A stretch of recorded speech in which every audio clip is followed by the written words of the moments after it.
Makapal na usok ang bumalot sa kabahaan ng kalsadang ito sa barangay Inamutan, Manawag, Pangasinan. Pasado alas 5:30 ng hapon ng Miyerkules, March 11, sumiklab ang apoy sa isang 2 palapag na bahay sa lugar.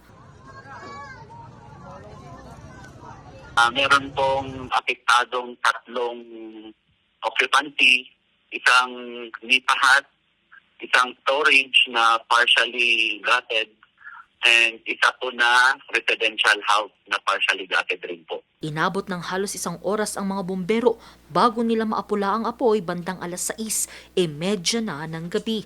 Umabot naman ang sunog sa unang alarma.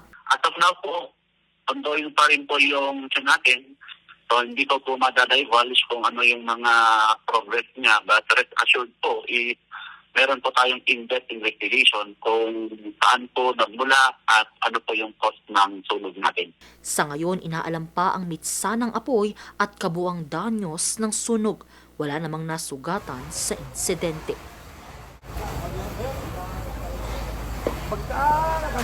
Angel Arquero, RNG News.